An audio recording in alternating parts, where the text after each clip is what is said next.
Apresentação? Foi. Não.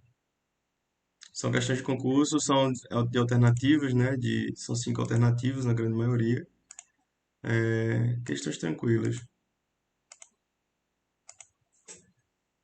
A resolução das mesmas já tem também, então é mais para vocês estarem atenadas de como é que é cobrado isso aí em concursos ou aí posteriormente. Tranquilo? Alô, tranquilo? Com medo? Tem uma semana praticamente, abri o sistema hoje. Faltou uma aula introdutória, né? Geoprocessamento, eu esqueci de. Terminei passando, né? Essa aula ela é bem rapidinha, é tranquila. Geoprocessamento, conceito, histórico, e aplicações.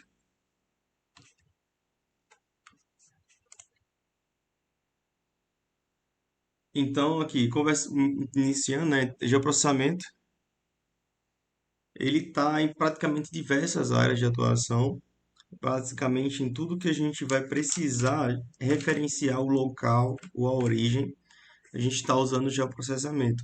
Quando a gente precisa descrever, né, a localidade, descrever o que a gente, o comportamento de forma superficial na superfície ou no habitat, a gente vai utilizar a ferramenta de geoprocessamento ou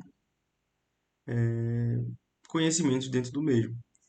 E eu achei interessante essa frase do Câmara aqui, que ele diz, né, se onde é importante para o seu negócio está o geoprocessamento, então o geoprocessamento é a sua fundamental ou sua ferramenta de trabalho. Então, quando a gente precisa, por exemplo, diagnosticar fonte de contaminação, diagnosticar, é, se localizar numa região de estudo, quando a gente precisa referenciar uma localidade, a gente está com geoprocessamento. O geoprocessamento, a gente vai conseguir aí, né, sabe, colocar essa informação em um plano da superfície do globo como um todo. Então, falando em fenômenos geográficos, a gente pode observar diretamente, né, dois fenômenos, os discretos e os contínuos. Quando a gente fala em discretos, são qualquer coisa que exista e é distinguível individualmente. Tem começo, fim bem definido e não existe entre as observações, como posso dizer assim, dificuldade, né, para se descrever isso, para se informar. E aqui a gente tem algumas imagens. Deixa eu colocar aqui o cursor, o ponteiro.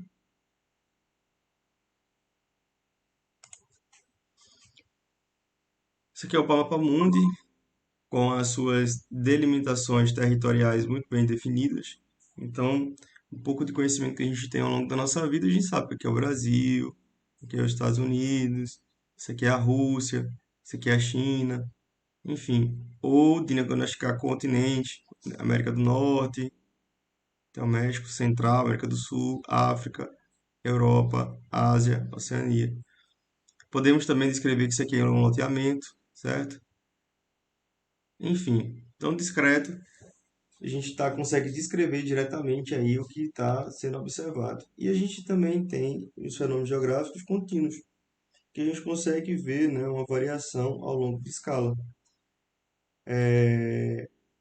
A gente não consegue, de fato, distinguir individualmente, não tem começo nem fim, né, diagnosticáveis, ou seja, a gente tem uma variação ao longo do espaço,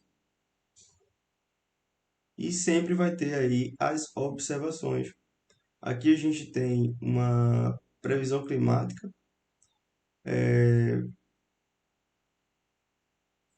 quanto à chuva.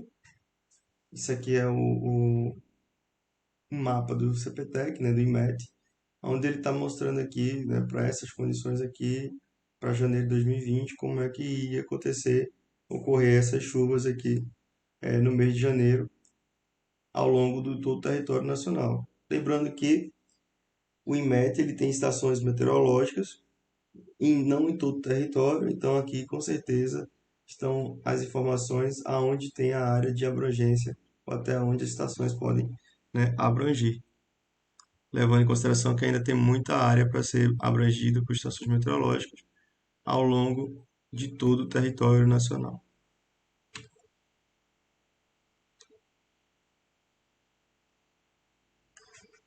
É, só uma correção. Isso mesmo. Aqui a gente tem um outro comportamento, né? A temperatura da superfície do mar entre a América do Sul, América Central e a Oceania. Como é que está o comportamento?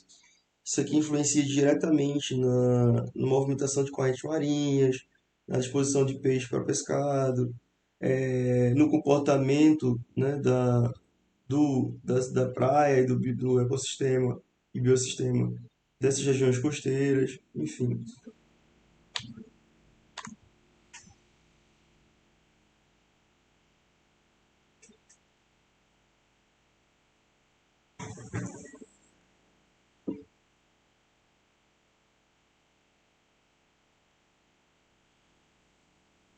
Então aqui a gente tem uma imagem de radar mostrando a evolução, né, de tempestade representado por supercélulas que produzem tornado F5 de Oklahoma em 1999. Então, através do geoprocessamento, a gente consegue também fazer monitoramento em tempo real, né, da localidade onde está ocorrendo em diferentes fenômenos, temperatura, tornado e tudo mais. Então, o que de fato é geoprocessamento?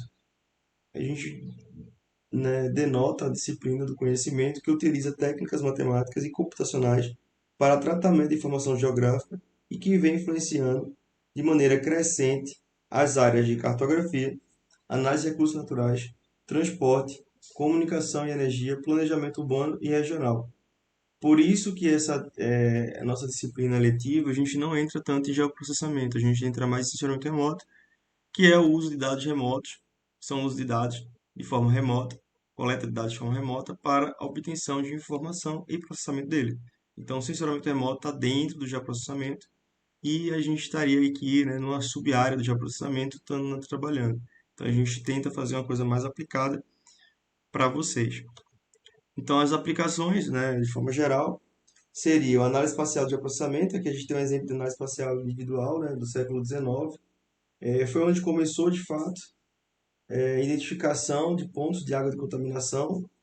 Foi um surto pandêmico que ocorreu até que fez-se o levantamento. Isso aqui é uma carta, né, um desenho de planta baixa com escala, e foi identificado que a área de captação de água para abastecimento urbano era posterior à de saída de esgoto. Então, a doença que se espalhou na época estava sendo simplesmente porque estava utilizando-se água contaminada.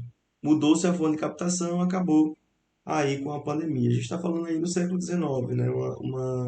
Uma grande dificuldade de saneamento básico, de limpeza, de água encanada e tudo mais.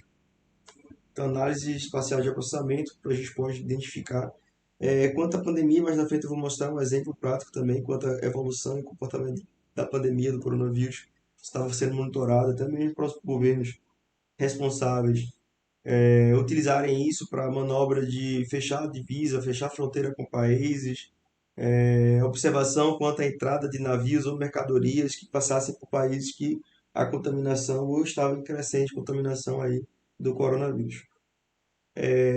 Monitoramento dos desastres naturais, né, aqui está um exemplo, né, a previsão de passagem de lama. Então aconteceu aqui, a barragem de Regis estourou em Brumadinho, e você consegue ver mais ou menos e também o tempo de avanço ao longo dele e o impacto disso tudo. Então, com geoprocessamento a gente consegue, né, gerar um mapa e gerar informações cabíveis para planejamento e correções. Inundações, podemos também, com geoprocessamento, ver, estudar a questão do relevo, estudar as questões dos pontos de drenagem, estudar a questão de impacto da retirada de árvores, da retirada de biodiversidade, e fazer simulações e, consequentemente, evitar determinados tipos de inundações como aí. A inundação do alagamento devido à cheia no Rio Acre em 2015. Inundação e movimento de massa, então a gente consegue ver o comportamento disso na bacia, né, como seria isso, a evolução. Então, áreas sujeitas à inundação, bacia do rio Buquira, próximo ao bairro Alto. Então, a gente consegue ter um planejamento quanto ao desenvolvimento de bairro, quanto a medidas, né, de construção de engenharia, seja lá por barragens, mini barragens, para evitar esse acréscimo brutal e aí evitar uma inundação, né, um movimento em massa para bairros ou cidades ou perímetros. Risco de geohidrologia, previsão de riscos, né, quanto à questão de enchentes ou regiões com alta possibilidade de ocorrer esses problemáticos. Na epidemia, como eu falei para vocês, aqui a gente tem um exemplo do coronavírus, quando estava começando aí, acho que, deixa eu ver qual é a data desse daqui, dessa imagem, do dia 27 de fevereiro de 2020. Então nesse site aqui, a gente consegue monitorar, né, dentro de um SIG ArcGIS. O ArcGIS está fazendo isso, está gerando essas informações e mostrando como é que está o comportamento de evolução e contaminação em tempo real, de acordo com que os governos vão liberando essas informações, eles vão alimentando seu banco de dados e a população mundial consegue identificar, seja ele via global ou até mesmo regional. Então, professor, significa que quando começou essa questão epidemiológica, à medida que a gente ia identificando, se tivesse testes e tudo mais, para saber quem tem e quem não tem, a gente conseguiria fazer fronteiras sanitárias para evitar a passagem de um vírus de um lugar para outro? Possivelmente sim, muito provável.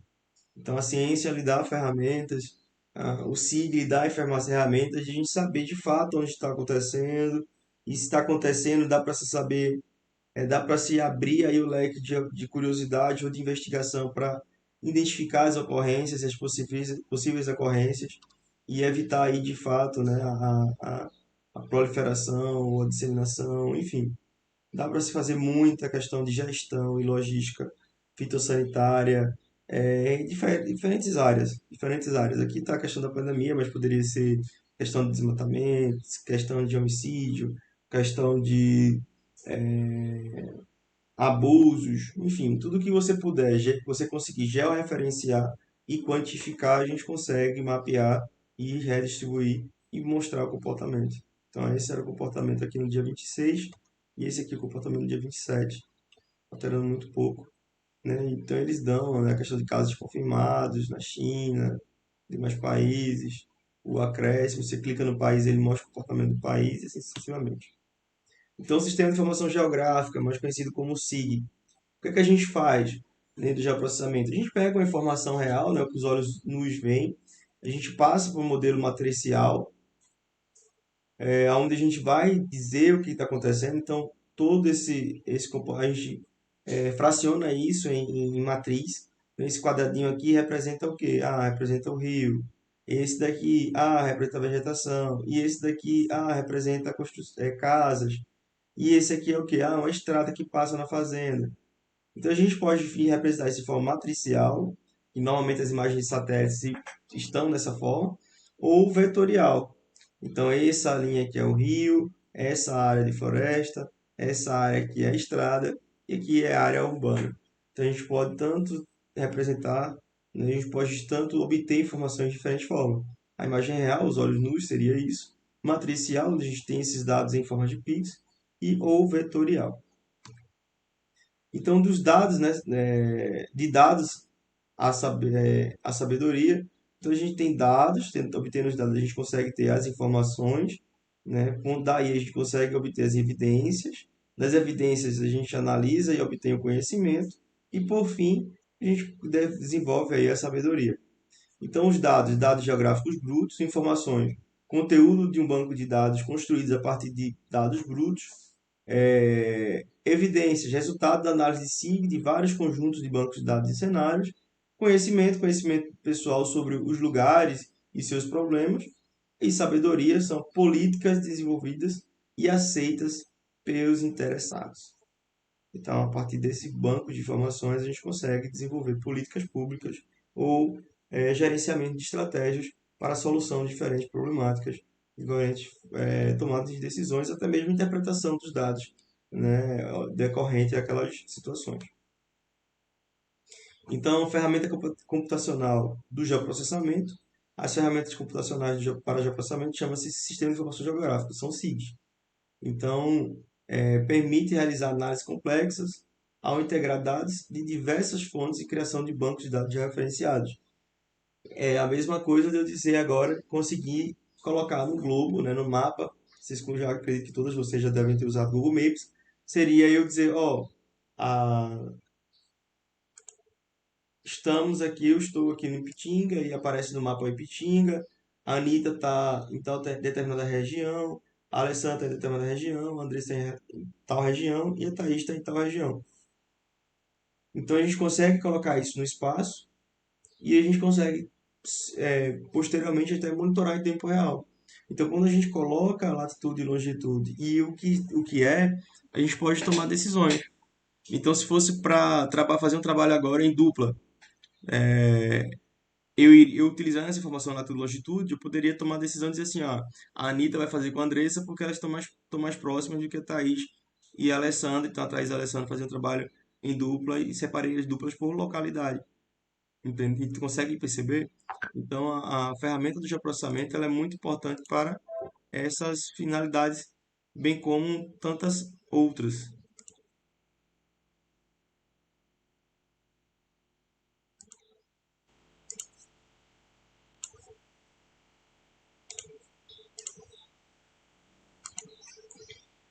E ainda falando aí de SIG, né, o Sistema de Informação Geográfica é um sistema baseado no computador, o qual fornece as seguintes capacidades para manipulação de dados já referenciados.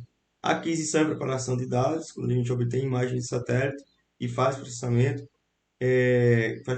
ou simplesmente uma carta topográfica, ou uma carta militar. Já referenciamento, armazenamento manutenção, manipulação e análise, e a gente consegue de fato apresentar.